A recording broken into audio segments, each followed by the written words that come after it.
अस्सलाम वालेकुम दोस्तों, अॼु ज़बरदस्त हिकु नए ड्रामे जी तव्हांखे अपडेट ॾींदा हलूं। जी हाँ दोस्तों, काफ़ी ॾींहंनि खां वठी मां इन जे इंतज़ार में हुयुसि त इन जी पूरी अपडेट ऐं मालूमात अचे त तव्हां सां शेयर कयां।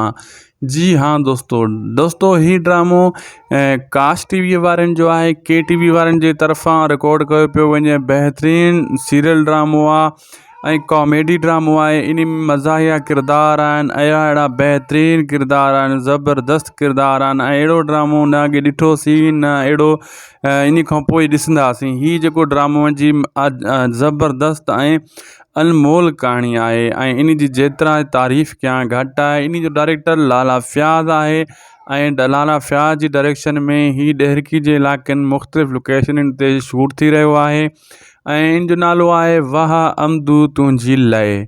जी हाँ दोस्तों, वाह अमदू तुंहिंजी लय हिकु फ़नी कॉमेडी किरदारु आहे, बहितरीनु किरदारु आहे ऐं लाला फयाज़ सां कल्ह राब्तो असांजो थियो ऐं उन इहा ॻाल्हि कई त मां इन जो डायरेक्टर आहियां, मुंहिंजी डायरेक्शन में हीउ कमु हली रहियो आहे, वॾी तेज़ी सां इन जी शूटिंग हली रही आहे। तमामु जल्द ही ड्रामो जेको आहे तव्हांजे अॻियां काश टीवी ते ज़ाहिर थींदो। काश टीवी दोस्तों कशिश टीवी वारनि जी कॉपी में आहे, कॉपी थियल आहे, अहिड़े हिसाब सां उनजो नालो बि कॉपी आहे।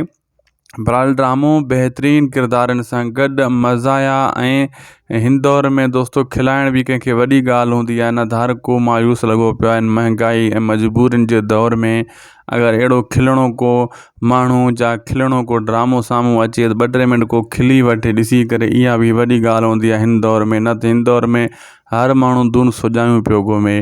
दोस्तों लाइक सब्सक्राइब शेयर ज़रूरु कंदा। अल्लाह हाफ़िज़।